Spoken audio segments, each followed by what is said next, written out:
Сүйүнчү, Италия өлкөсүндө коронавируска каршы дары табылды. Италиянын врачтары дүйнөлүк саламаттыкты сактоо мыйзамынын катуу талабына вирустан өлгөн адамдарды союуга баш ийбей изилдеп көрүшүп, ушундай нерсени аныкташты. Бул вирус эмес, атайын өлтүрүлүүчү бактерия экени билинди. Ал бактерия атайылап тромб пайда боло турган, адамды өлүмгө дуушар кыла туруучу бактерия болуп чыгарылган. Ушинтип Италия өлкөсү COVID-19 деп аталган оорунун себебин аныктап чыкты. Ичке кан тамырлардагы кан уюп калышы адамдын өлүмүнө алып келген. Медицина тилинде тромбоз деп аталат.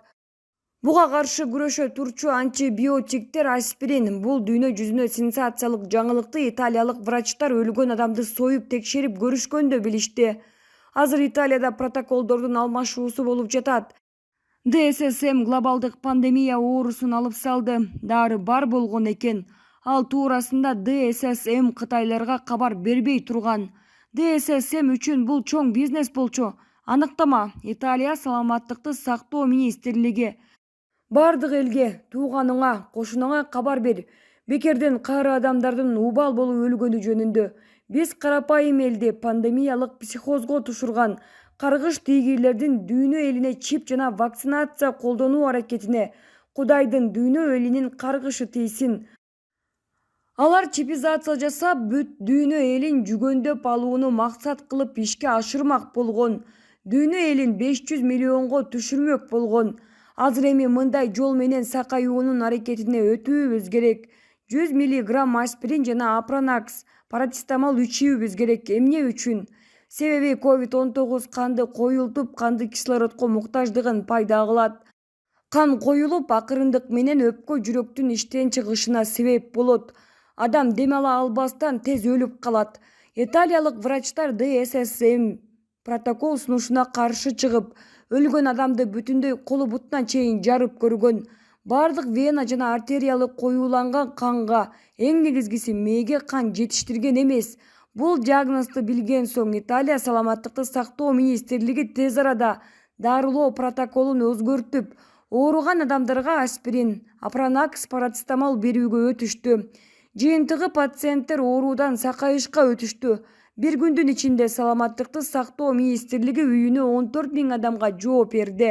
Шашылыш тез бул кабарды бардык жерлерге жөнөткүлө. Дүйнө жүзүнүн байлары биригип, эл саны азайган кезде кайрадан үйүшүп, өздөрү дүйнөнү башкарып, бирдей акча чыгарып, калган 500 миллион элди кол астында жылдырбай иштетип, көзөмөлдөө жүргүзүүнү көздөп план түзүшкөн. Биз билебиз, дүйнө өлкөлөрү ДССМге баш ийүү керегин. Бирок Италия өлкөсү ал мыйзамга каршы чыкты. Эми ДССМ дүйнө элине жооп берүү керек. Канчалаган элдин убалына калгандыгы, экономикасына зыян келтиргендиги үчүн. Ошондо баары биле баштайт эмне үчүн өлгөн адамды жарып союунун кереги жок экенин, эмне себептен тез өрттөп же көмүү керек экенин. Себеби алар айыбынын ачылышын каалаган эмес. Биздин милдетибиз элге чындыкты таратуу, көптөгөн адам баласын сактап калуу, бардыгына кабарлагыла. Мына бактерияга каршы гелдер иштейт. Пандемиялык психоз чоңдор менен миллиардерлер үчүн керек болгон. Булар ошону менен өздөрүнүн сырдуу базарын өнүктүрүп, байып жашашты көздөгөндөр, миллиарддаган элди кырып салып. Ошол себептен адамзат көзүңөрдү чоң ачып, ден соолугуңарга, келечек муунуңарга кайдыгер болбой жашайлы. Арым Абдылдабекованын баракчасынан алынды.